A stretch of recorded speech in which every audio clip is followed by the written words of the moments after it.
Di pantai barat Sarawak, berdiri megah sebuah gunung yang sering diselubungi kabus, memandang ke arah Laut Cina Selatan. Itulah Gunung Santubong, simbol kebanggaan bumi Kenyalang. Ramai mengenali nama ini, tapi tidak semua tahu kisah yang tersembunyi di sebalik bentuk gunung itu.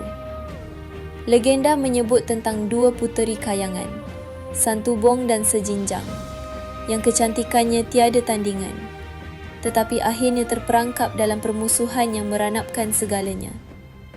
Hari ini kita akan menyelami, adakah kisah ini sekadar dongeng hiburan rakyat atau ia sebenarnya jejak sejarah yang terselindung di sebalik kabut masa.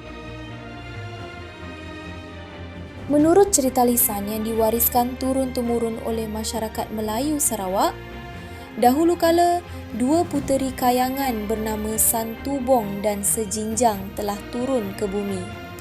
Santubong mahir menenun kain, tenunannya halus dan indah hingga menjadi kebanggaan penduduk. Sejinjang pula bijak menumbuk padi, mengajar penduduk cara mengusahakan sawah dengan baik. Pada awalnya, kedua-duanya hidup rukun, saling melengkapi. Santubong mengajar seni tenunan, manakala Sejinjang membantu dalam soal makanan. Namun, lama-kelamaan, perasaan cemburu mula meresap. Siapa yang lebih disanjung? Siapa yang lebih dicintai penduduk? Permusuhan itu memuncak apabila mereka saling menyerang. Santubong memukul Sejinjang dengan batang penenunnya, manakala Sejinjang membalas dengan lesung penumbuk padi. Dalam pergelutan itu, wajah Santubong dikatakan pecah menjadi Gunung Santubong. Sejinjang pula terjatuh ke laut, tubuhnya berkecai dan membentuk Pulau Sejinjang serta beberapa pulau kecil lain. Cerita ini menjadi amaran nenek moyang kepada generasi yang kemudian. Jangan biarkan sifat dengki memusnahkan diri sendiri. Cerita Puteri Santubong dan Sejinjang pada asalnya disebarkan secara lisan dalam masyarakat Melayu Sarawak. Tiada rekod bertulis rasmi sehingga abad ke-19 apabila para penjelajah dan pentadbir kolonial mula merekodkan cerita rakyat tempatan dalam laporan mereka. Contohnya dalam tulisan H. Ling Ross tahun 1896, The Natives of Sarawak and British North Borneo, disebutkan tentang cerita rakyat yang mengaitkan bentuk gunung dengan mitos asal-usul. Cerita ini juga wujud dalam variasi berbeza dalam kalangan kaum Iban dengan penekanan pada sifat moral dan akibat perbalahan. Gunung Santubong hari ini menjadi lokasi tarikan pelancong. Jika diperhatikan dari sudut tertentu, bentuk gunung ini seolah-olah menyerupai wajah seorang wanita yang sedang berbaring menghadap langit. Pulau Sejinjang pula terletak di perairan berhampiran, kecil dan tidak berpenghuni. Kajian geologi mendapati kedua-duanya terbentuk jutaan tahun hasil proses semula jadi, tetapi bentuknya yang unik mengundang imajinasi masyarakat. Tiada artifak purba ditemui yang mengaitkan kawasan ini secara langsung dengan kewujudan dua puteri. Namun nama-nama tempat ini kekal menjadi bukti betapa legenda ini berakar dalam budaya Sarawak. Beberapa sarjana tempatan berpendapat bahawa legenda ini mungkin bukan sekadar dongeng.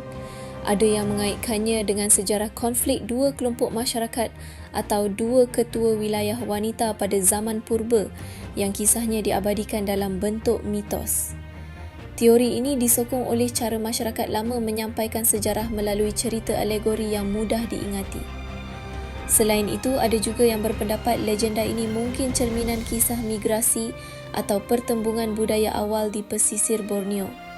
Namun tanpa bukti arkeologi kukuh, teori ini kekal sebagai hipotesis.